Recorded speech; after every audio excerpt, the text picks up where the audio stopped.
अब एक चीज और, अभी तक हमने पढ़ा स्टैंडर्ड इलेक्ट्रोड पोटेंशियल। तो नॉन स्टैंडर्ड इलेक्ट्रोड पोटेंशियल क्या होता है? नॉन स्टैंडर्ड इलेक्ट्रोड पोटेंशियल होता है जब आपके आयंस की कंसंट्रेशन 1 मोलैरिटी नहीं है, टेम्परेचर भी बदल सकता है या वो भी रख सकते हैं, तो एक भी चीज अगर बदल गई तो आपके इलेक्ट्रोड पोटेंशियल की वैल्यू बदल जाएगी। आप कंसंट्रेशन बदल सकते हैं, टेम्परेचर बदल सकते हैं, तो ये दोनों चीजें जब आप बदलते हैं, कुछ भी प्रॉपर्टीज अगर आप बदलते हैं तो इलेक्ट्रोड पोटेंशियल की वैल्यू बदल जाती है। उस केस में electrode potential non standard electrode potential हो जाता है। यानी स्टैंडर्ड इलेक्ट्रोड पोटेंशियल में कुछ ऐसा पार्ट जुड़ जाता है या सब्सट्रैक्ट हो जाता है जिससे उसकी वैल्यू चेंज हो जाती है। वो हम पढ़ते हैं नर्स्ट इक्वेशन की हेल्प से। नर्स्ट इक्वेशन हमें हेल्प करती है हम किसी सेल का नॉन स्टैंडर्ड इलेक्ट्रोड पोटेंशियल कैसे निकाल सके। तो नर्स्ट इक्वेशन का ये दो पार्ट्स होते हैं। ये नया इलेक्ट्रोड पोटेंशियल है जिसे हम, ये है नॉन स्टैंडर्ड पार्ट। ये नॉन स्टैंडर्ड पार्ट कैसे निकलता है? स्टैंडर्ड इलेक्ट्रोड पोटेंशियल में या तो ऐड करा जाए या सब्ट्रैक्ट करा जाए, तो इक्वेशन को उसी तरह से पढ़ा जाएगा और ये नर्स्ट इक्वेशन की हेल्प से करा जाता है। अब पढ़ते हैं आगे कि नर्स्ट इक्वेशन हम कैसे पढ़ेंगे। हमने एक चीज तो पढ़ी हुई है कि इक्वेशन की लेफ्ट हैंड साइड पे रिएक्टेंट पार्ट होता है, राइट हैंड साइड पे प्रोडक्ट पार्ट होता है।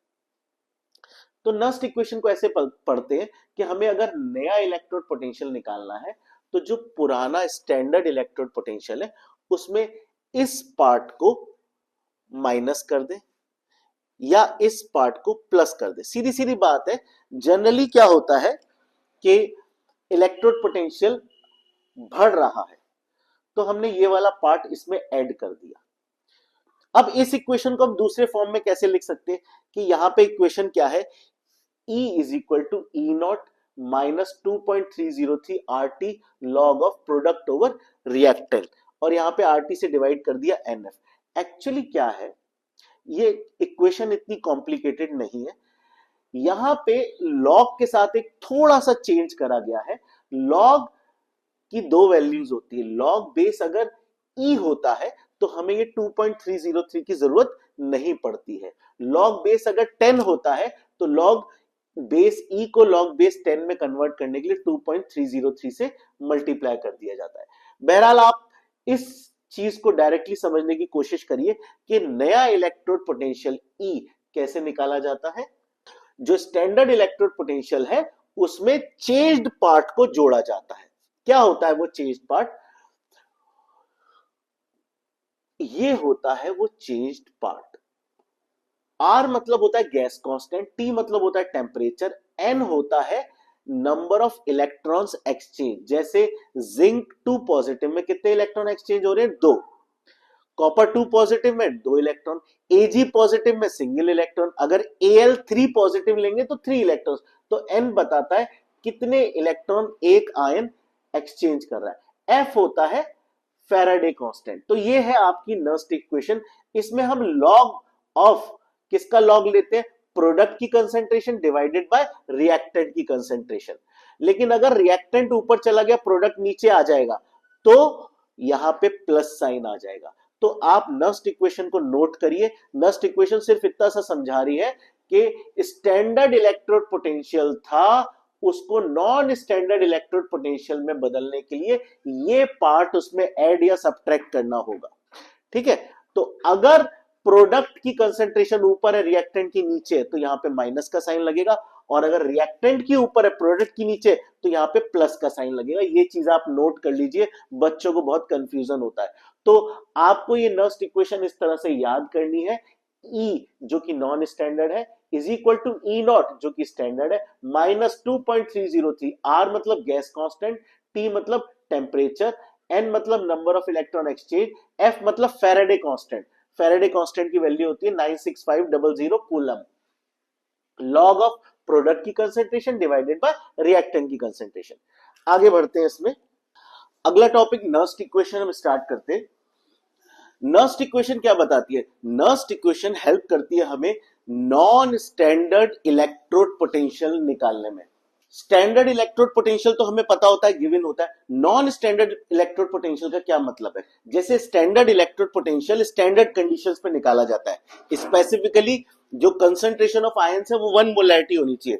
नॉन स्टैंडर्ड इलेक्ट्रोड पोटेंशियल का मतलब है स्टैंडर्ड कंडीशंस नहीं है, तब क्या इलेक्ट्रोड पोटेंशियल की वैल्यू होगी। जैसे कंसंट्रेशन ऑफ आयंस 1 मोलैरिटी के बराबर नहीं है, टेम्परेचर चेंज हो सकता है। तो ये जो कंडीशंस है ये नॉन स्टैंडर्ड कंडीशंस है, और इस पे इलेक्ट्रोड पोटेंशियल की वैल्यू क्या होगी, तो ये हम कैसे निकालेंगे? नॉन स्टैंडर्ड इलेक्ट्रोड पोटेंशियल के लिए स्टैंडर्ड इलेक्ट्रोड पोटेंशियल में जो चेंज ऑफ इलेक्ट्रोड पोटेंशियल की वैल्यू होती है वो या तो ऐड होती है या सब्सट्रैक्ट होती है, वो कैसे अभी बताते हैं। तो इस तरह से हम नॉन स्टैंडर्ड इलेक्ट्रोड पोटेंशियल निकालते हैं। जैसे किसी इक्वेशन में रिएक्टेंट पार्ट पहले होता है, प्रोडक्ट पार्ट बाद में होता है, तो नॉन स्टैंडर्ड इलेक्ट्रोड पोटेंशियल निकालने के लिए स्टैंडर्ड इलेक्ट्रोड पोटेंशियल में -2.303 RT ओवर NF लॉग किसका? Concentration of the product divided by concentration of the reactant, इस तरह से निकाला जाता है।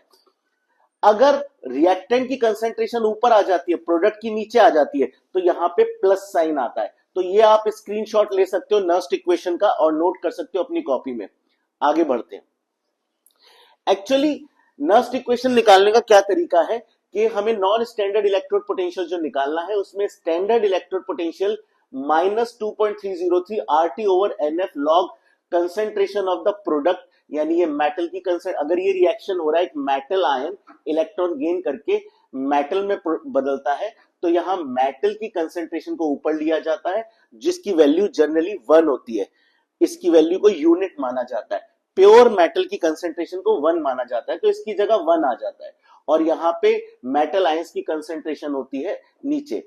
n मतलब होता है नंबर ऑफ इलेक्ट्रॉन्स एक्सचेंज, जैसे Zn2 पॉजिटिव में n की वैल्यू 2 होगी, Al3 पॉजिटिव में n की वैल्यू 3 होगी। F मतलब फैराडे कांस्टेंट, यानी 1 मोल इलेक्ट्रॉन पे कितना चार्ज होता है। 1 मोल इलेक्ट्रॉन पे कितना चार्ज होता है? 96500 coulomb. R is gas constant, जिसकी ये वैल्यू होती है स्टैंडर्ड वैल्यू एसटीपी पे। टेम्परेचर, जो टेम्परेचर हम लेते हैं जनरली 298 केल्विन हम लेते हैं। आगे बढ़ते हैं। तो अगर जैसे हमें कॉपर इलेक्ट्रोड की नर्स्ट इक्वेशन लिखनी है तो हम कैसे लेंगे? कॉपर आयन इलेक्ट्रॉन गेन करके कॉपर मेटल में बदल जाते हैं, तो उसकी Nernst equation E is equal to E naught. E naught copper के स्टैंडर्ड इलेक्ट्रोड पोटेंशियल की वैल्यू है plus 0.34 volt. -2.303 R gas constant, T temperature, N is number of electron exchange, F is Faraday constant. Log of copper metal की concentration divided bye copper ion की concentration, जो भी concentration उस वक्त दे रखी होगी उस पे हम इलेक्ट्रोड पोटेंशियल की वैल्यू निकालेंगे। जो गिवन कंसंट्रेशन है उसको हम यहां पुट करेंगे। यहां पे हमारे पास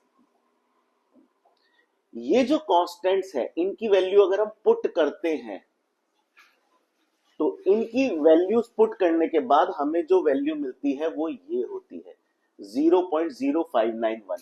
तो आप ये भी पुट कर सकते हैं, इस तरह से भी आप नर्स्ट इक्वेशन को याद कर सकते हैं। आगे बढ़ते हैं। अब किसी सेल की नर्स्ट इक्वेशन कैसे निकालेंगे? किसी सेल का पोटेंशियल जिसमें इलेक्ट्रोड में जो आयंस की कंसंट्रेशन है वो चेंज हो जाती है, तो कैसे निकालेंगे? तो हमें ये सेल की इक्वेशन गिवन है, ये रहा प्रोडक्ट, ये रहा रिएक्टेंट, तो इसमें सेम तरीके से नर्स्ट इक्वेशन लिखेंगे। प्रोडक्ट की कंसंट्रेशन को ऊपर लिखेंगे, ये रही प्रोडक्ट की कंसंट्रेशन, और रिएक्टेंट्स की कंसंट्रेशन को नीचे लिखेंगे। सेम तरीके से नर्स्ट इक्वेशन जिस तरह से इलेक्ट्रोड की लिखी है उसी तरह से सेल की लिखेंगे। सेम प्रोडक्ट की कंसंट्रेशन ऊपर और रिएक्टेंट की कंसंट्रेशन नीचे। और जो प्योर मेटल की कंसंट्रेशन, जैसे यहां पे Cu की जगह 1 आ जाएगा और Zn की जगह 1 आ जाएगा, और जो क्वेश्चन में गिवन होगी वो कॉपर आयंस की कंसंट्रेशन होगी, जिंक आयंस की कंसंट्रेशन होगी, वो हम यहां पुट कर देंगे। आगे बढ़ते।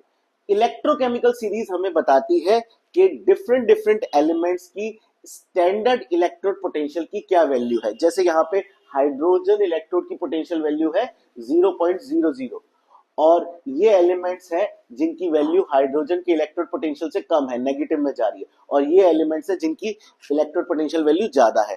पूरा इलेक्ट्रोकेमिकल सीरीज आप बुक से ले सकते हैं। इक्विलिब्रियम पे क्या होता है? इक्विलिब्रियम का मतलब है कि दोनों साइड का इलेक्ट्रोड पोटेंशियल बराबर हो गया। जब बराबर हो गया तो भैया चार्ज तो फ्लो होगा ही नहीं, क्योंकि डिफरेंस ही नहीं। चार्ज तब फ्लो होता है जब किसी का इलेक्ट्रोड पोटेंशियल ज्यादा होता है, किसी का कम होता है।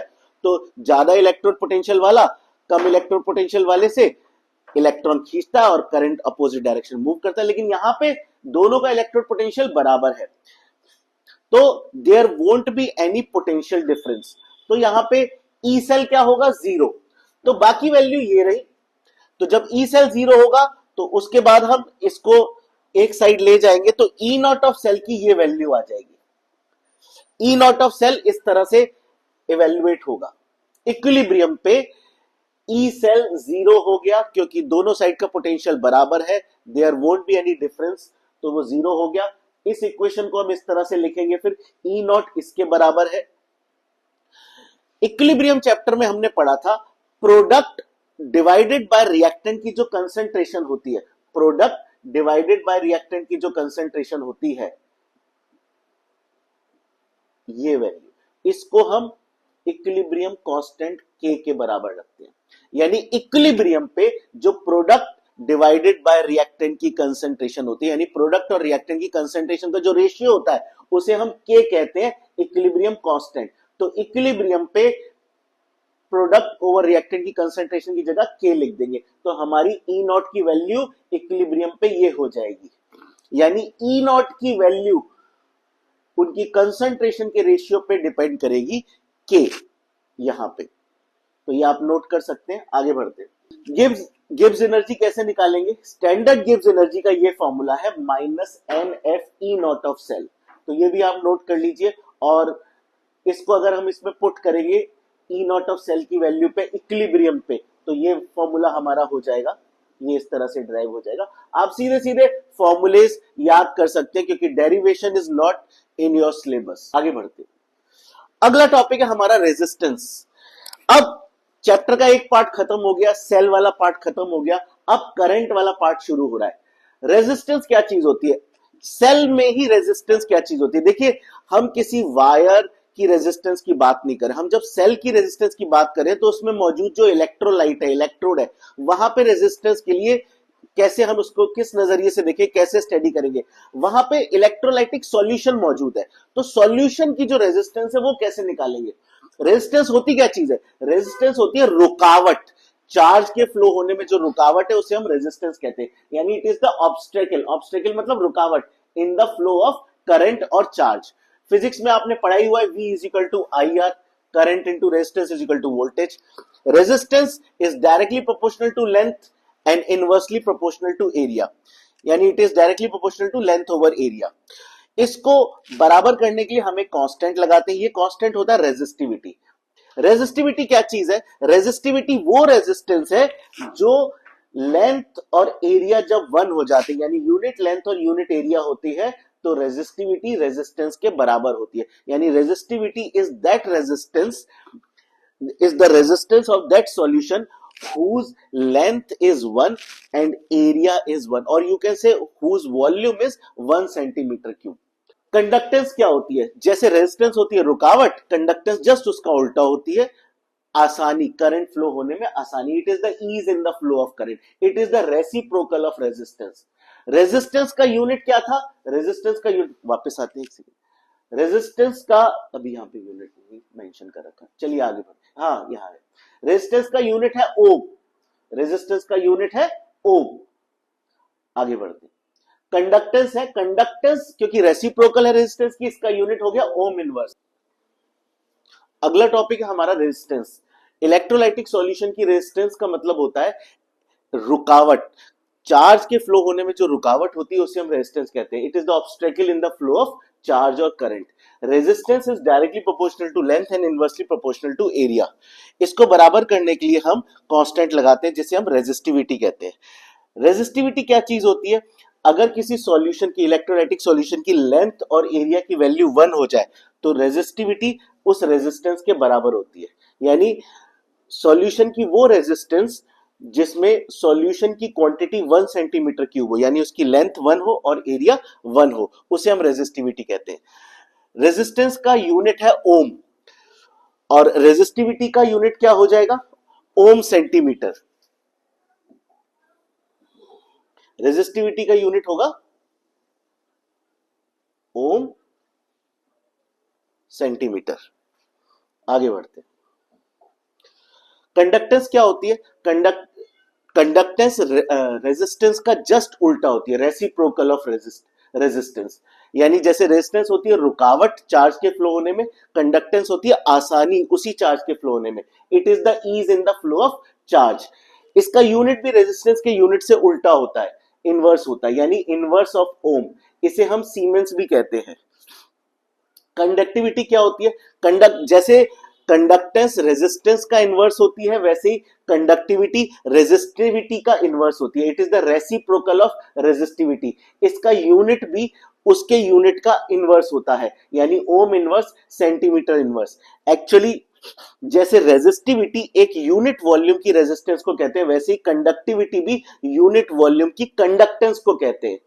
तो resistivity is the specific resistance, यानी it is the resistance of unit volume of solution. वैसे कंडक्टिविटी भी specific conductance, it is the conductance of unit volume of the solution. तो इसका क्या फॉर्मूला है, kappa is equal to length over area into conductance. Length over area को हम cell constant भी कहते हैं। इसकी एक ट्रिक और होती है, आपको बताएं कि जैसे resistance is equal to length over area into resistivity. अगर हम रेजिस्टिविटी को इधर ले जाए, रेजिस्टेंस को इधर नीचे ले जाए, तो 1 by resistivity is equal to length over area into 1 by resistance. तो 1 बाय रेजिस्टिविटी यानी ये किसका इनवर्स है, ये कंडक्टिविटी का इनवर्स है। यहां पे इसकी जगह कंडक्टिविटी लिख सकते हैं, लेंथ ओवर एरिया यानी सेल कांस्टेंट, और रेजिस्टेंस का इनवर्स होता है कंडक्टेंस। तो ये फॉर्मूला इस तरह से ड्राइव हो सकता है।